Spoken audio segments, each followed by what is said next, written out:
Welcome to Briefest Conspiracy. This week, the 9/11 timeline.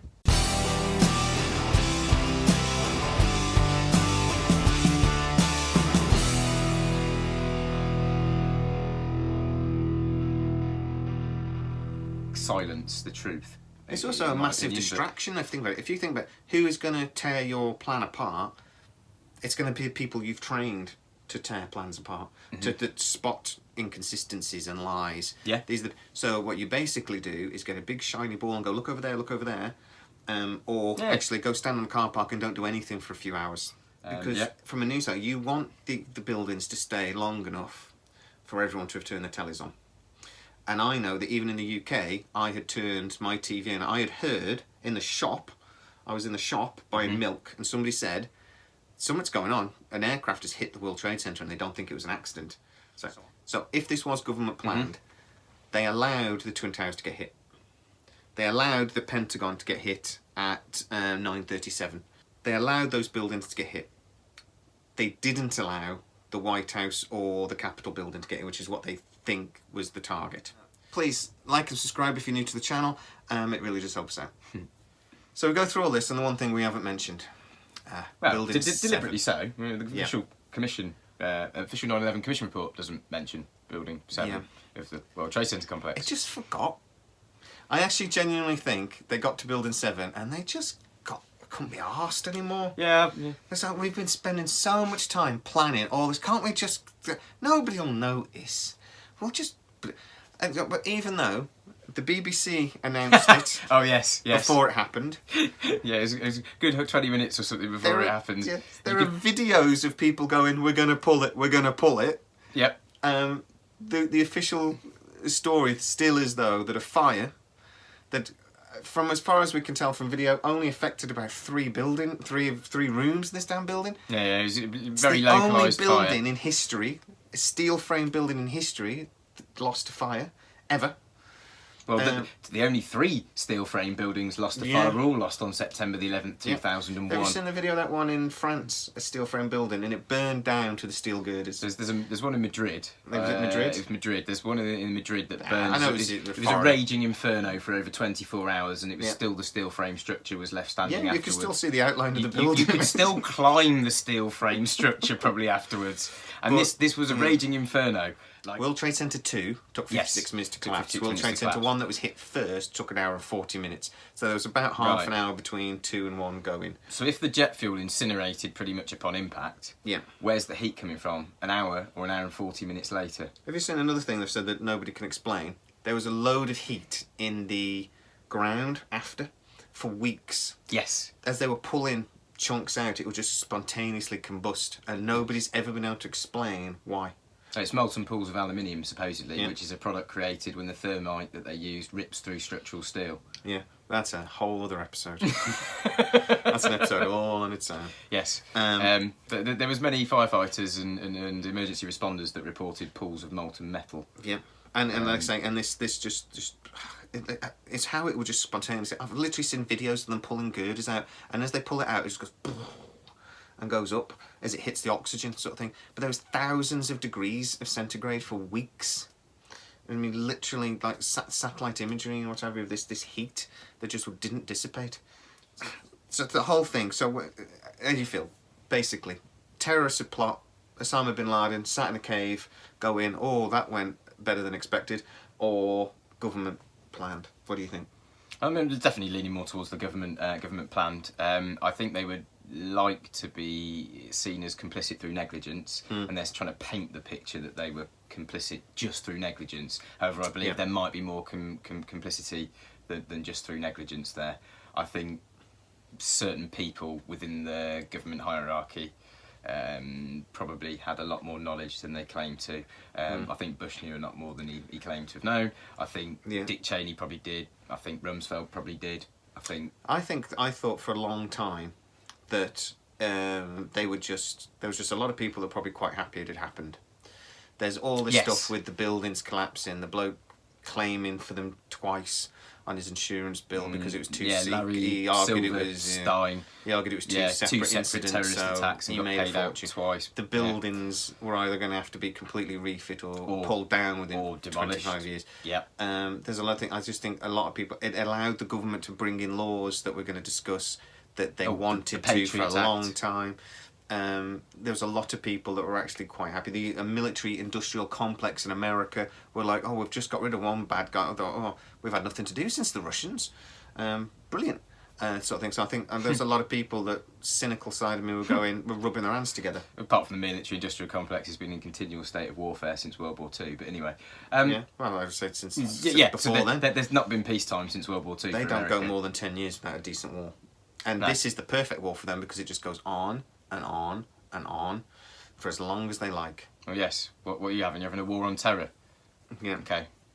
So what are you doing? Terrorising people? Yeah, fighting them.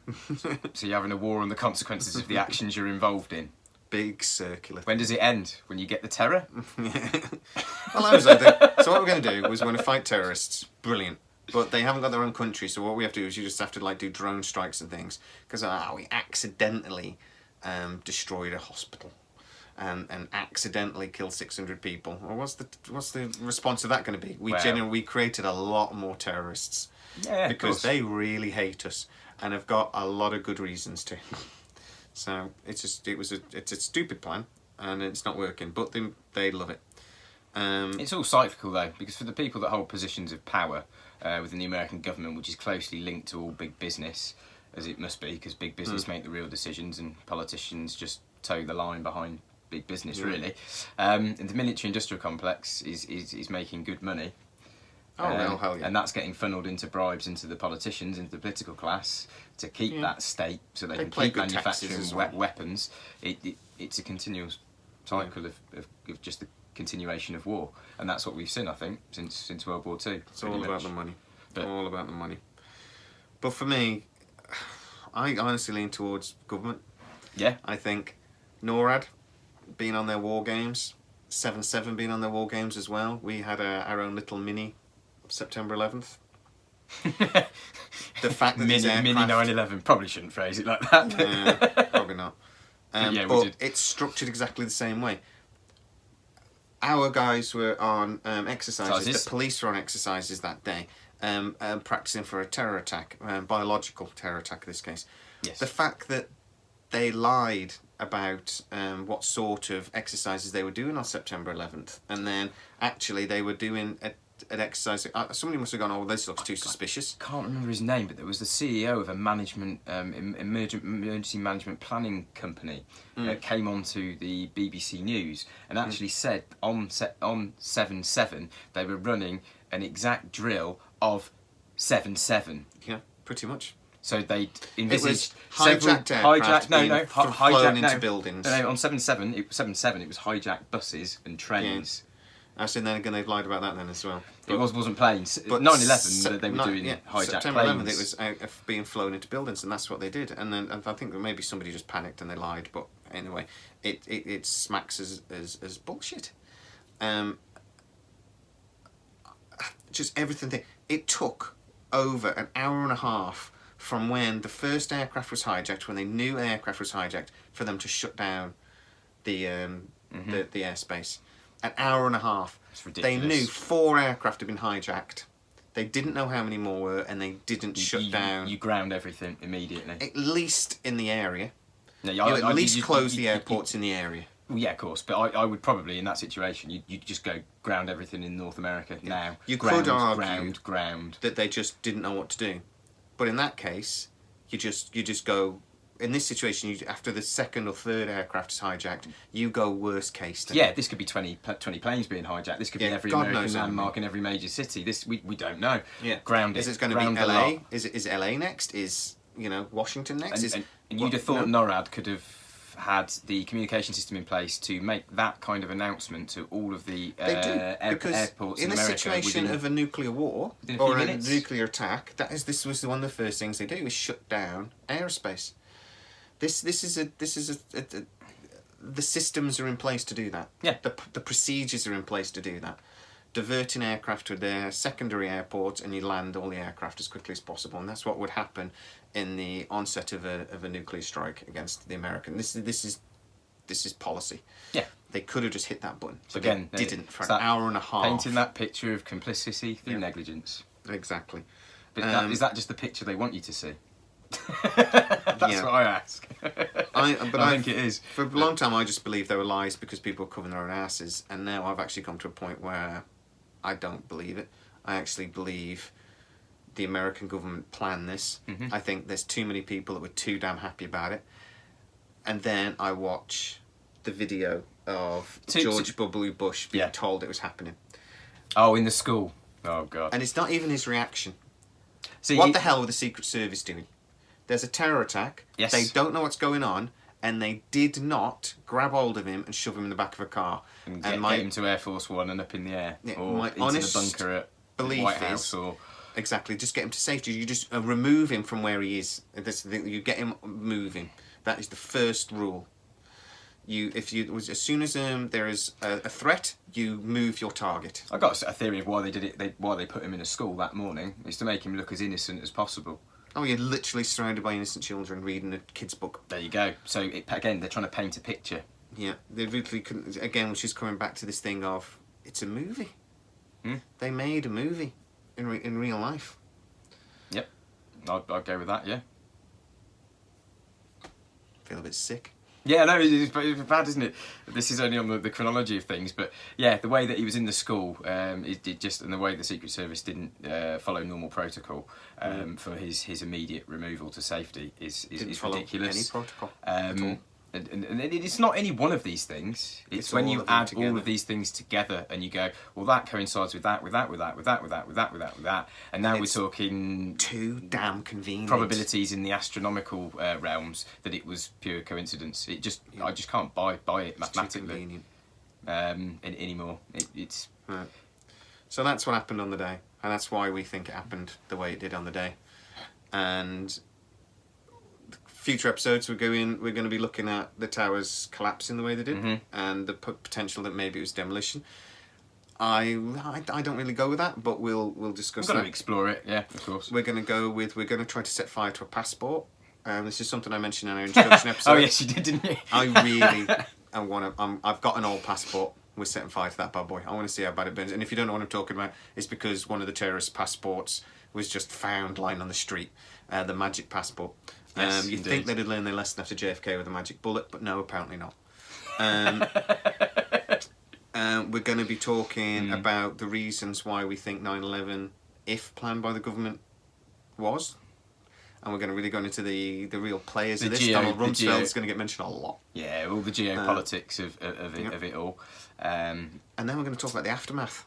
And following the money as well, which is of real importance when deciding who was to blame for an incident like this. You follow the money. Whoever funded it is generally involved. Regardless of what the Commission believes. Regardless of the 9/11 Commission report saying the funding of the events of September the 11th, 2001 is of little or no significance. Yeah. Please don't look.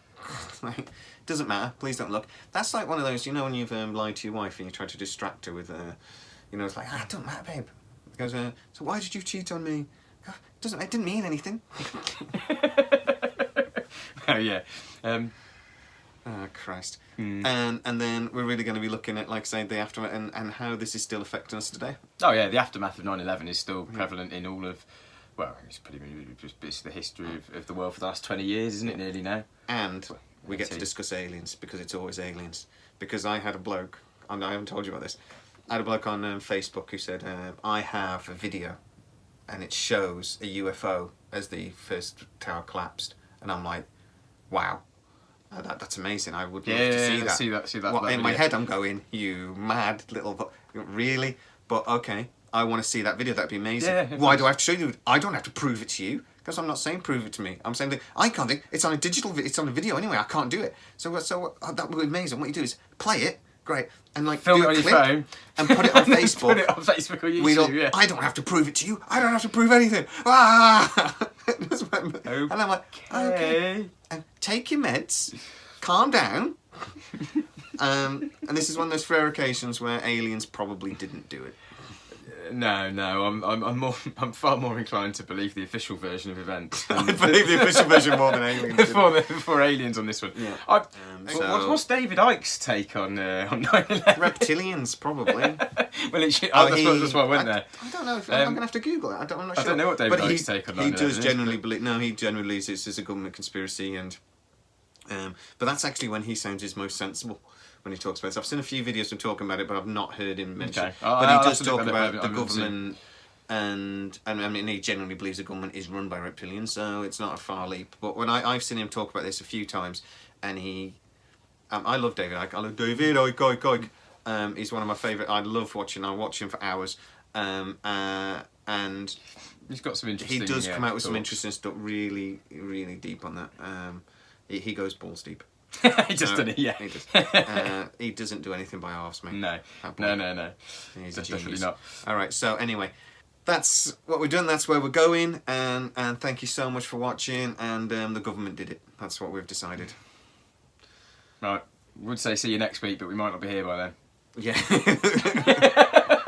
As soon as this goes on YouTube. No, because we're all right. Be a good way to end. We're all right. We haven't proved anything. Oh no, we haven't proved anything. We've just been talking about it. You're right. Okay, thanks so much for watching, and we'll see you next time. Please like and subscribe.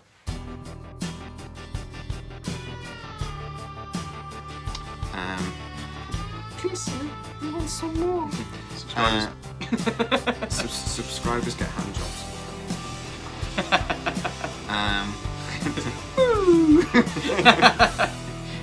And I've got none.